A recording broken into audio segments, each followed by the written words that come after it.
write one book, maybe I can write 2 books, then 3 books, then 4 books. Listen to me, there ain't nothing you can't do. When you handle your business, money will come and chase you, but you gotta be the best person you can be so that you can even be trusted with money and wealth. So I don't know about your background, because the last school I went to, let me just ask you here, I just want to know, all right, just by a show of hands, okay? If your father's not in your life, or your parents have gone through divorce, and there's issues at home, or your father's not in your life, and you come from somewhat of a broken home, can you just raise your hand real quick? That's a problem. But you know what though? Don't be discouraged. I'm gonna tell you why I say don't be discouraged. I heard about this young girl named Simone Biles. Yeah. And I found out about Simone Biles. Not only is she flipping and tumbling and doing all these amazing things, I'm thinking like, man, her mom and dad must have had her training when she was like 3 or 4, and they was like, actually, no, her mom and dad's not in her life. Oh yeah, prison, drug addiction, yep, she was adopted. Her grandparents stepped in and said, okay, we'll take you under our wings, and they nurtured her and they grew her, and now she got gold all around her neck. But I'm thinking like, this is weird though. Like, she didn't come from a family of gymnasts. She came from a family of drug and alcohol abuse, like people who were struggling, like prison, like she came, how do you come from that, but you winning gold medals representing your country? Because she was willing to put the work in. That's the problem with our country today. We got a bunch of people that's either out for greed, me, or we're just here being average. You were not born to be average. There ain't nothing special about her. She's human. She put the work in.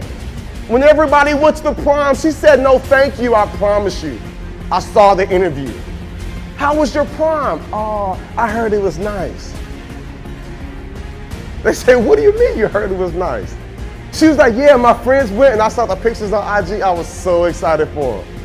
They said, Simone Biles, like, you're like a celebrity. Like, everybody at the schools knows you. Like, you didn't go to the prom? She was like, oh no, I was training. They said, huh? She said, yeah, I was training. The prom is really cool. I might go next year, but I'm focused on the Olympics right now. And watch this.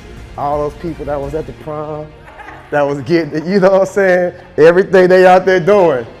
Watch this, a few weeks ago, they was watching her on TV. Are you willing to put in the work to go to that next level? That's one thing I can say about our country. You can make it here.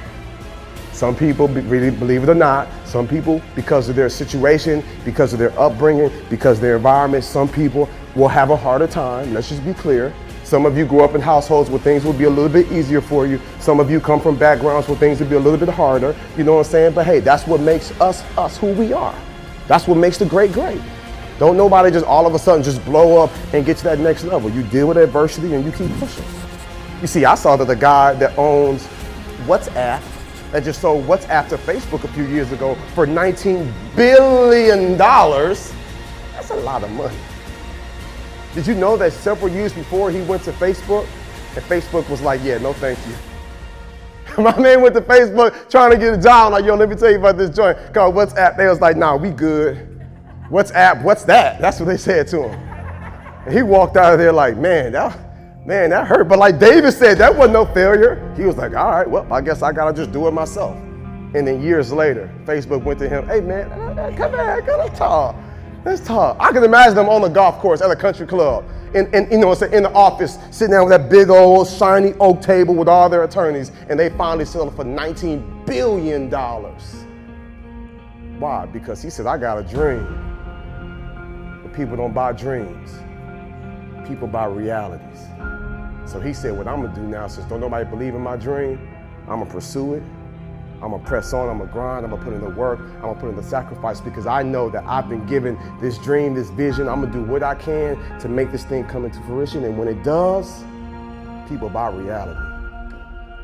So if somebody don't believe in you, don't be discouraged. I can only imagine when Simone Biles was going to gym practice and, you know what I'm saying, and she walked into the gym and people are flipping and they're there with their moms and dads. I'm sure she felt bad, like, man, my mom and dad aren't here. And they're looking like, are those your parents? She's like, no, they're my grandparents. Well, where are your parents at? I'm sure she had these conversations. And she was like, you know what, I'm not gonna let my condition be my conclusion. I'm not gonna let that be my story. Here's the reality. She got the same DNA inside her mom and dad, but she also has a brain. And the way we've been created and designed, we have brains, we can make our own decisions.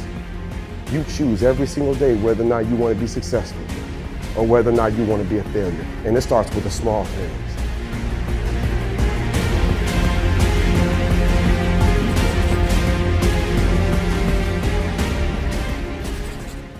Hey, what's up? I hope you enjoyed today's video, and check this out. You gotta subscribe because I've got so many more videos in store for you. And when they come out, I want them to come directly to you. So click subscribe and let's keep building together.